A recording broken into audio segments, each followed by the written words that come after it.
श्री शिवाय नमस्तुभ्यम। दोस्तों, आप सभी लोग जानते हैं कि वैशाख महीने की शिवरात्रि कब पड़ रही है? 6 मई 2024 के दिन। दोस्तों, ये वो दिन है जो कि साल में सिर्फ एक बार आता है, क्योंकि वैशाख का महीना सिर्फ एक बार आता है। और वैशाख के महीने में पड़ने वाला प्रदोष व्रत, वैशाख के महीने में पड़ने वाली शिवरात्रि और वैशाख के महीने में पड़ने वाले जितने भी विशेष दिन होते हैं, सोमवार, पूर्णिमा, अमावस्या, इनका बहुत ही बड़ा और विशेष महत्व होता है। जिसमें से सबसे बड़ा जो महत्व होता है वो शिवरात्रि का होता है, जो कि वैशाख महीने में पड़ रही है 6 मई 2024 के दिन। दोस्तों, आप लोगों ने 108 चावल के दाने वाला उपाय जरूर सुना होगा और आप लोगों को पता भी होगा। दोस्तों, 108 चावल के दाने वाला उपाय हम कब करते हैं? जब कोई विशेष दिन आता है। पर दोस्तों, जब बात आ जाए वैशाख महीने की इस शिवरात्रि की, जो कि इस बार सोमवार के दिन ही पड़ रही है। शिवरात्रि का दिन भी भगवान शिव जी को बहुत ज्यादा प्रिय है और सोमवार का दिन भी भगवान शिव जी को बहुत ज्यादा प्रिय है। तो आप खुद सोचो कि दोनों ही दिन एक ही विशेष दिन पर पड़ रहे हैं, तो इस दिन की महत्वता कितनी ज्यादा बढ़ जाती है।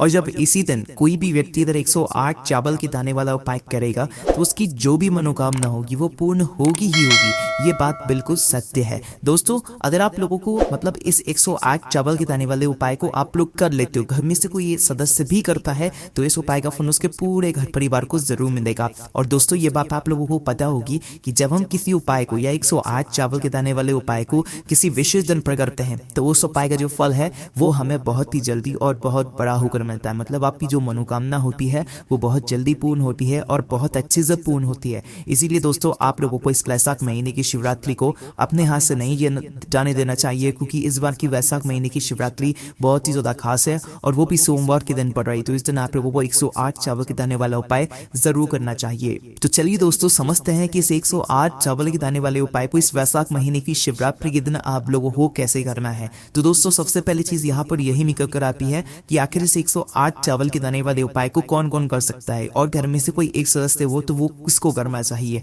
तो देखो, यहाँ पर हम आपको बता दें, 108 चावल के दाने वाला जो उपाय है ये मनोकामना पूर्ति का उपाय है। मतलब आपकी किसी भी प्रकार की कोई मनोकामना है, किसी भी प्रकार की कोई दुख और परेशानी है, या किसी भी प्रकार को भी ऐसा काम है जो कि आप भगवान शिव जी से बोलकर उसे करवाना चाहते हैं, तो भी अपनी उन सभी मनोकामनाओं के लिए जो है आप लोग अपने इस 108 चावल के दाने वाले उपाय को कर सकते हो। और इस वाले उपाय को हर व्यक्ति अपने लिए अलग अलग कर सकता है। जरूरी नहीं घर में से कोई एक ही सदस्य करे। हाँ, अगर घर में से कोई एक सदस्य करना चाहता है अपने पूरे घर परिवार की सुख और शांति के लिए, तो भाई वो घर की बड़ी माताओं बहनों में से कोई भी एक माता बहन कर सकती है। पुरुष भी कर सकते हैं, इसमें कोई दिक्कत वाली बात नहीं है। और इस वाले उपाय को घर में से सभी लोग अलग अलग भी कर सकते हैं, अपनी अपनी मनोकामना को पूर्ण करवाने के लिए, अपनी अपनी दुख और परेशानी को दूर करने के लिए। ठीक है, तो ये बात आप लोग समझ गए। अब दोस्तों, यहाँ पर बात आती है कि इस 108 चावल के दाने वाले उपाय को हमें किस समय करना है। सुबह के समय करना है कि शाम के समय करना है।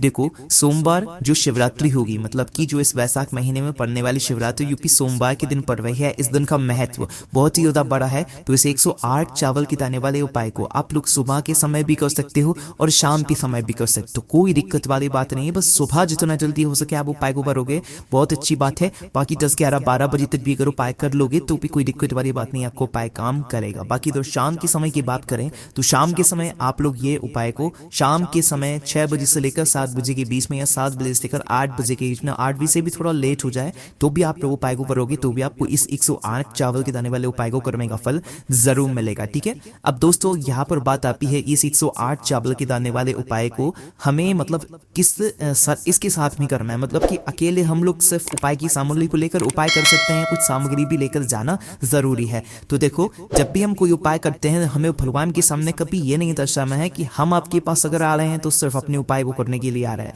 तो इसीलिए कभी भी उपाय को करो तो अपनी सिर्फ उपाय की सामग्री लेकर मत जाना, इसके साथ में पूजन सामग्री भी जरूर लेकर जाना। ठीक है, वो पूजन सामग्री कौन सी होगी वो हम आपको वीडियो में आगे बताएंगे, है ना।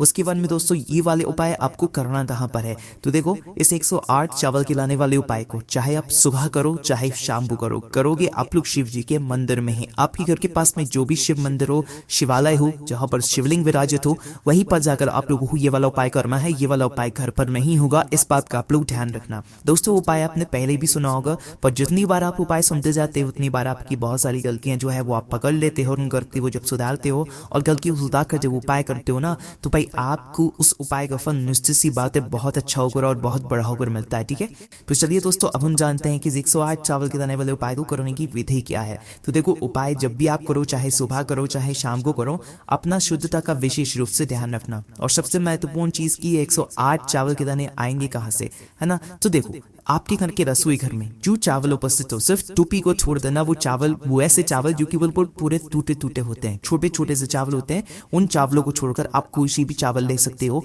जो कि आपके घर के रसोई घर में रखे हुए हों, ठीक है। उससे फर्क नहीं पड़ता कि वो बासमती है या सादा है, आप कोई भी चावल ले सकते हो जो आपके घर के रसोई घर में उपस्थित हो। तो आपको करना क्या है, पहले शुद्धता का ध्यान रखना। जब भी आप उपाय को करने की तैयारी कर रहे हो और उपाय की सामग्री को करने की तैयारी कर रहे हो, तो अपने ही घर के रसोई घर में जाना, वहां से मतलब चावल थोड़े से निकाल लेना, ठीक है।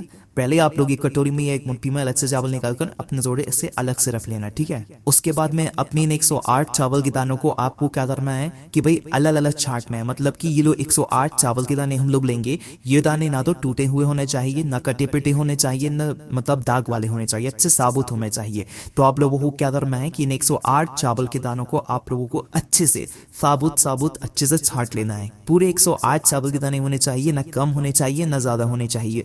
जैसे आपके 108 चावल के दाने अलग निकल जाते हैं, आप इनको किसी भी एक कालिफ की पुड़िया में या किसी भी एक कटोरी में सुरक्षित रख लो, ताकि एक भी चावल का दाना इधर उधर ना हो और आपको उपाय भी अच्छे से हो जाए, है ना। तो जैसे आप लोगों की 108 चावल के दाने हो जाते हैं, तो भाई उसके बाद ना जब भी ये उपाय कर रहे हो, चाहे सुबह कर रहे हो चाहे शाम को कर रहे हो, भाई आपको अपने घर से निकलना है। पर उससे पहले आपको सिर्फ और सिर्फ उपाय की सामग्री लेकर नहीं निकलना है, उपाय के साथ में जो है आप पूजन भी करना है। देखो सुबह के समय जा रहे हो तो कोशिश करना कि आप उस दिन मिट्टी का जल मिले, मतलब एक दिन पहले आप रविवार के दिन जो है रात्रि में क्या करना, मिट्टी के पात्र में जल भरकर रखना। उस मिट्टी के पात्र के जल को रात भर रखे रहने देना और फिर सुबह उस मिट्टी के पात्र के जल को निकालकर तांबे के लोटे में, आप जिस लोटे से जल चढ़ाते हो उस लोटे के अंदर डालना और उस लोटे के जल को लेकर फिर शिव जी के मंदिर जाना। आपको दोस्तों इस जल को चढ़ाने का ना बहुत ही बड़ा फल मिलेगा, है ना। तो दोस्तों इसके साथ में जो भी आपकी पूजन सामग्री है वो आप लेकर जा सकते हो, कोई दिक्कत वाली बात नहीं। तो कहने का मतलब है सुबह आपको पूजन सामग्री भी लेकर जानी है और 1 रुपया जल जो हमने आपको बताया वैसाख महीने में चढ़ाते हैं मिट्टी के जल वाला उपाय, भाई वो भी आप लोगों को अपने साथ में जरूर लेकर जाना। वहीं तो शाम के समय की बात करें तो शाम के समय तो ज्यादातर जल नहीं चढ़ाया जाता है, तो उस समय पर आप लोगों को अपने साथ में घी का दीपक तैयार करना है, जो कि आटे का होगा, गोल बत्ती उसमें रखोगे और शुद्ध देसी गाय का घी उसके अंदर आप लोग चाह पर डालोगे, है ना। तो दीपक तैयार करके अपनी पूजन की पूरी तैयारी करके और जो भी आपके उपाय की सामग्री है वो अपने साथ में रख के आपको पहुंच जाना है शिव जी के मंदिर में। शिव जी के मंदिर में पहुंच कर सबसे पहले भगवान शिव जी के दर्शन करना है, उनसे आशीर्वाद लेना है और उसके बाद में आप लोगों को अपनी पूजा अर्चना करना है। जाते से उपाय बिल्कुल भी नहीं करना है, पहले जाता पूजन अर्चना करना है। जैसे सुबह के समय गए हुए हो तो आप अपना घर मिट्टी का जल जो है वह सबसे पहले जाता शिव जी की शिवलिंग पर एक धारा से धीरे धीरे करके चढ़ाओ, है ना। जैसे वह जल चढ़ जाता है, जल चढ़ने के बाद दोस्तों आपको भगवान शिव जी की जो भी आप पूजन सामग्री लेकर आए हुए हो, आप उस पूजन सामग्री से मतलब पूजन शिव जी की करते हो। नहीं लेकर आए हुए हो तो आप शिवलिंग के पास में बैठ जाओ अपने उपाय को करने के लिए, और अगर आप लेकर आए हुए हो तो पहले अपनी पूजन कर लो। अभी वर्ल वगैरह से जो भी फूल वगैरह बिलपत्र वगैरह चढ़ाने जाते हो वो पहले चढ़ा दो, ठीक है। उपाय पूजन अर्चना के बाद ही होगा। वहीं अगर शाम के समय की बात करें तो पहले जला अपना में दीपो जलाना।